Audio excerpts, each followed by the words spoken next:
Okay, so I just watched season 2 of Sandman, the first part. It's like 3 episodes, if I remember correctly, and I wanna give my review of it.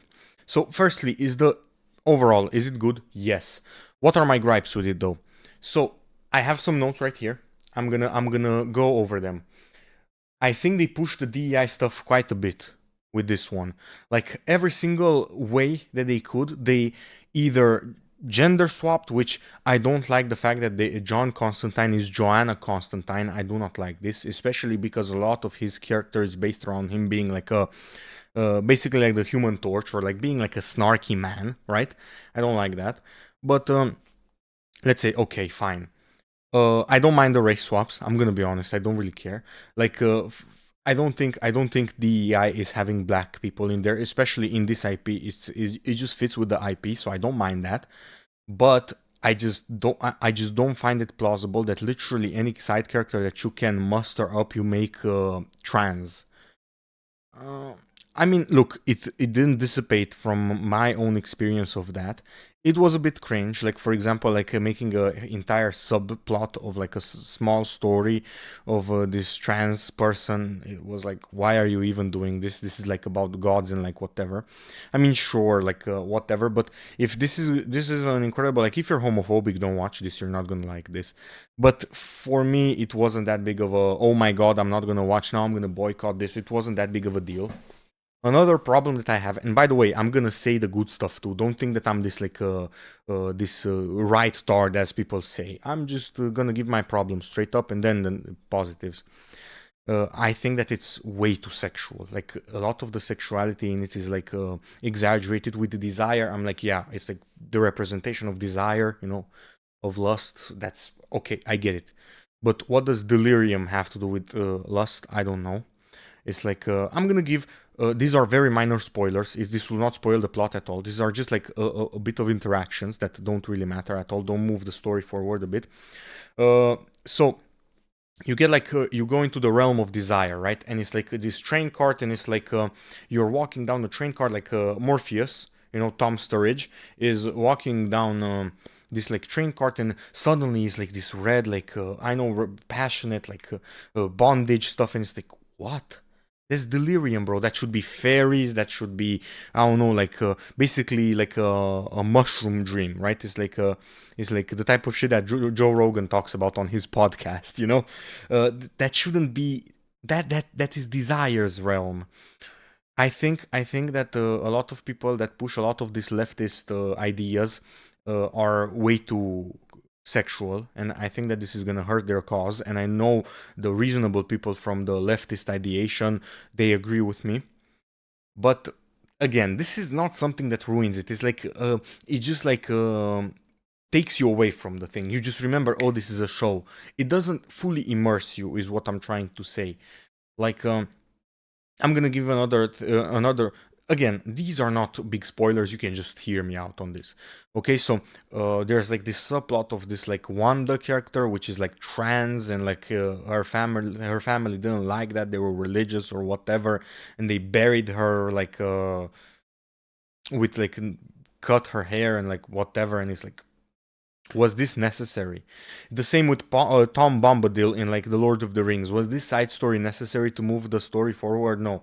I mean, sure, you can say that it's a good like cherry on top for the people that are like trans, but I'm gonna be honest with you, boys. It's like again, another minor spoiler, not a big deal. This one too. It's like you go to ancient Greece, and this guy gets married in ancient Greece. Morpheus just seems to attend that, and of course, the wife is a transsexual man. Oh my god, bro. It's like, how many times are you gonna do this? Like, oh my god, like, can you calm down, bro? It's like, at a certain point, you have to put a cap on it, bro. And again, this, like, I still enjoyed the series, bro, but it's like, why are you forcing so much politics into this? Like, this IP is so beautiful. This is such a wonderful IP, so original, so well thought out. Why are you forcing so much DEI in it? And I hate to use this word because it triggers a lot of people. But please hear me out. Don't immediately go like, oh my god, like this is a right tard. Oh my god, he's fat and he's white, so he must be wrong. Hear me out with this, bro. Like, why are you putting out like, why is this stereotype reinforced by by gay people, that gay people are overtly like incredibly sexual. Like gay people on the screen is like, oh, it's like I bet most gay people just want to be left alone.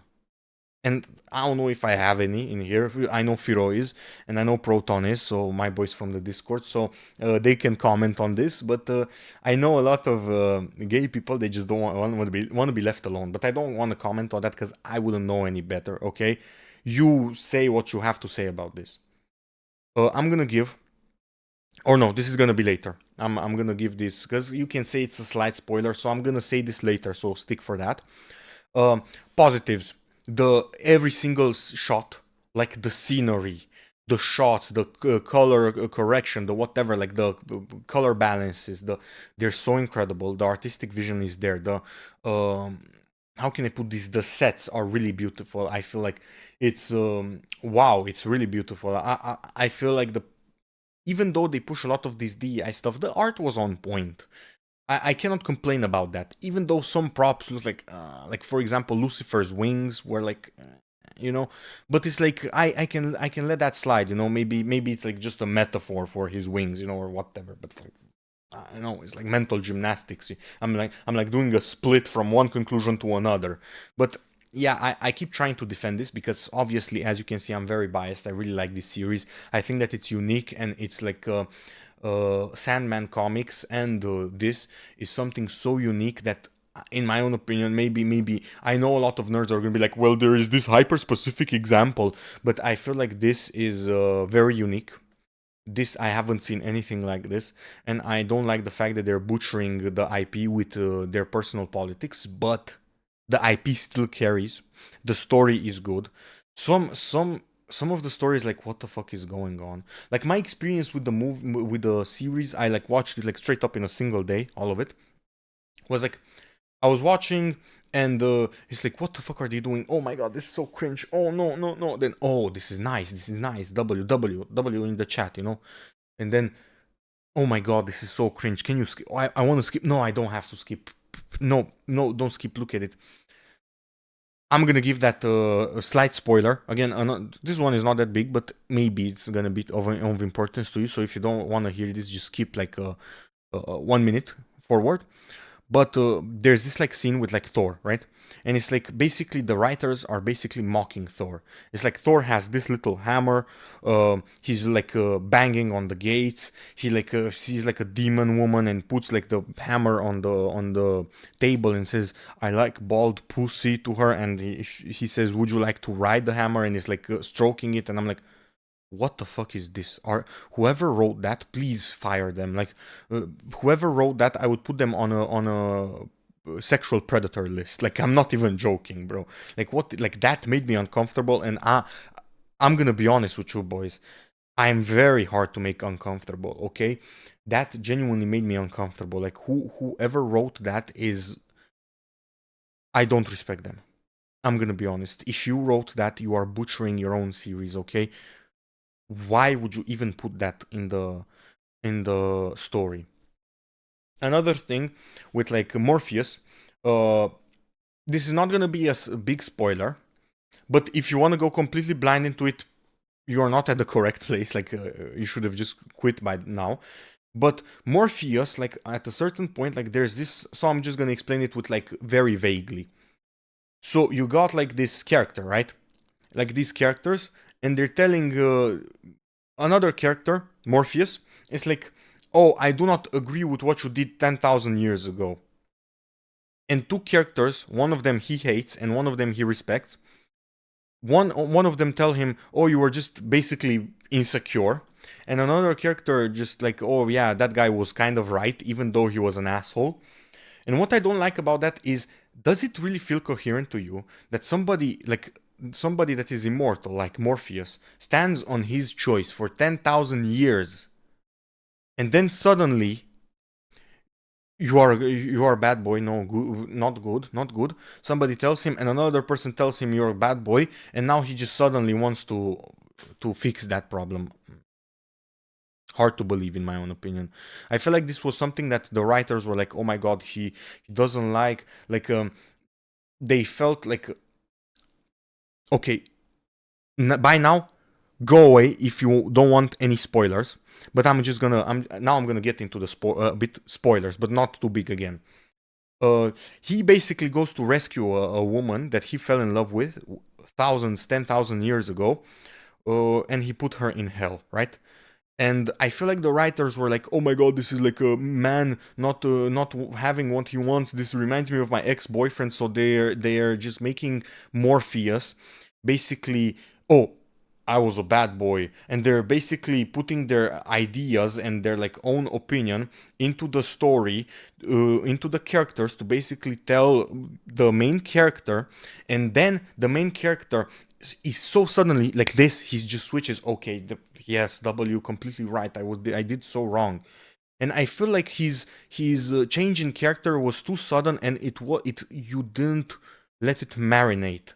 You didn't like, for example, I would much more prefer it to get like a few shots of Morpheus contemplating this and slowly getting this idea, not like suddenly.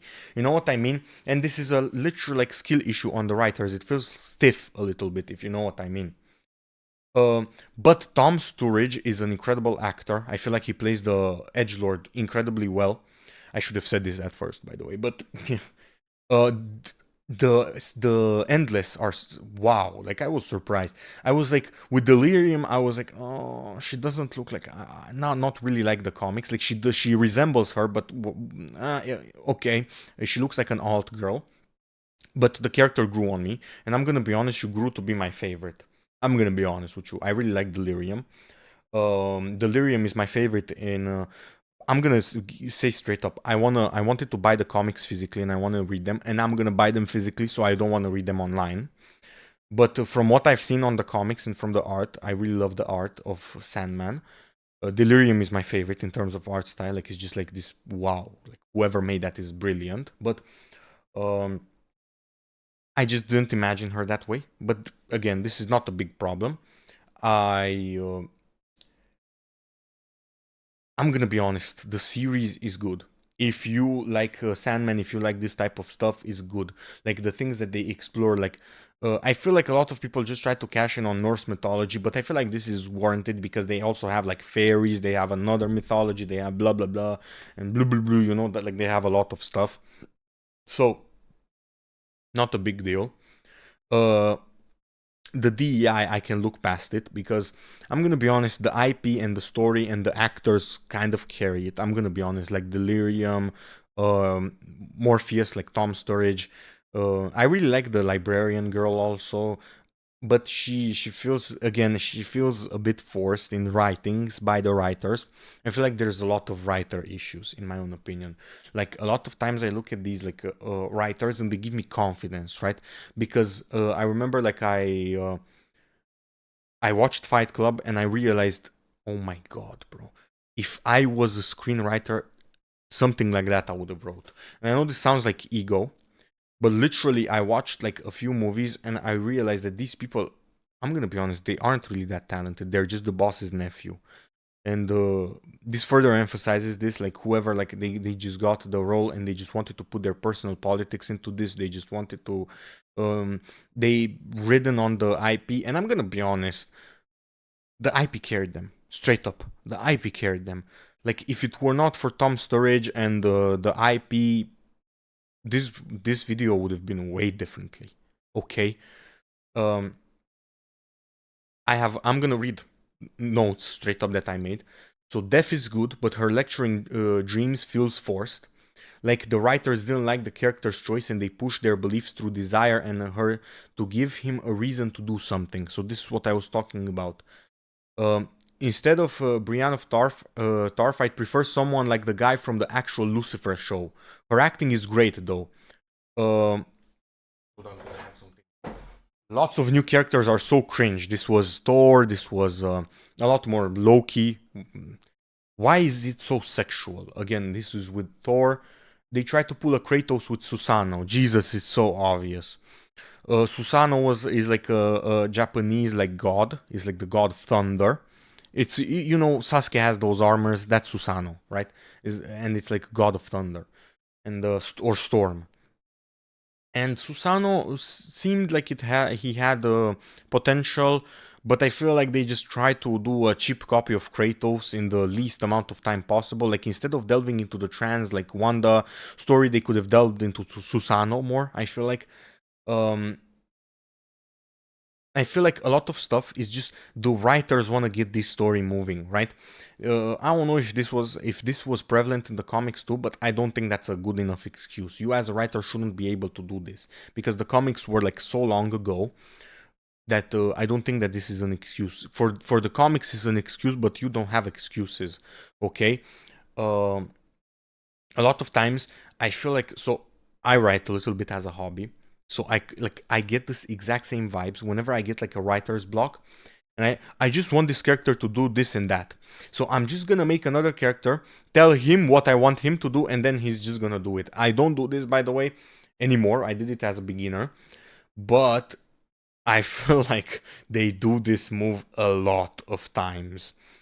I feel like they see that a lot of very popular characters, Arthur Morgan, Kratos, they just go on this like journey of self forgiveness and growth, and basically learning how to forgive themselves and to love themselves and not be stoic and uncaring and whatever, apathetic to the people around them.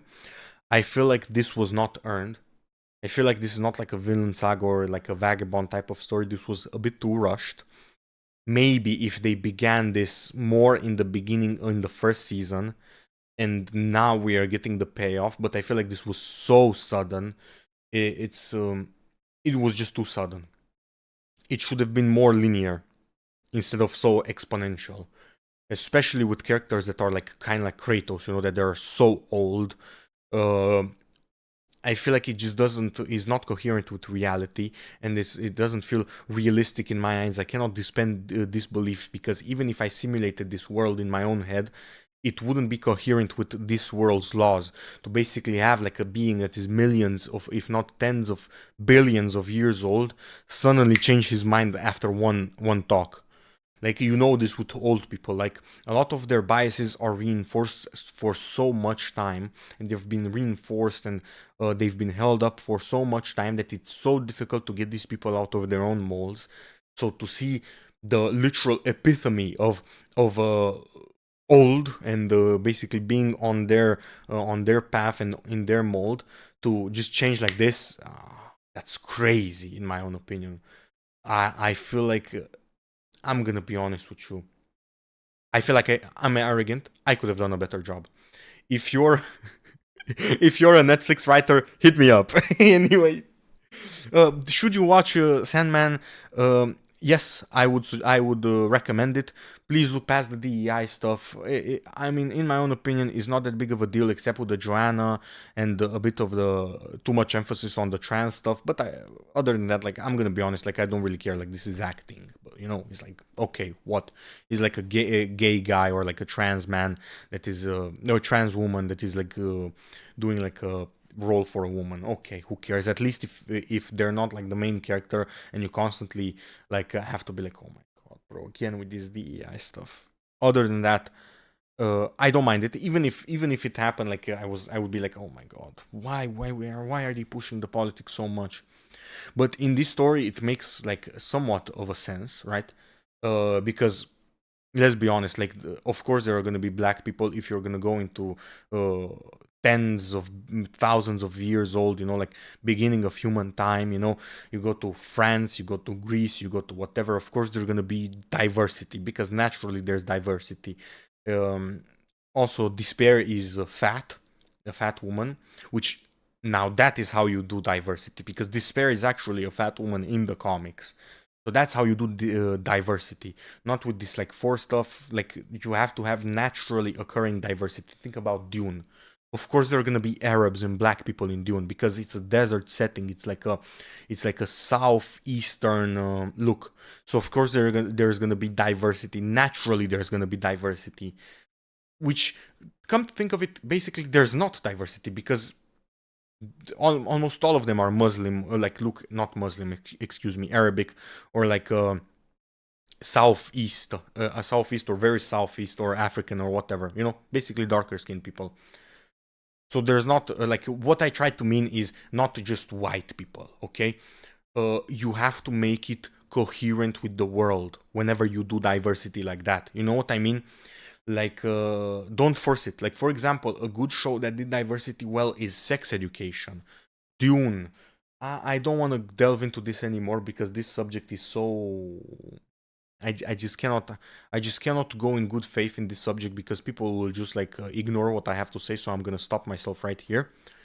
Take care of yourself. Tell me if you've enjoyed this type of video with almost no editing. Tell me if you enjoyed it. I'm gonna see how much it does. Take care of yourself and have a nice day.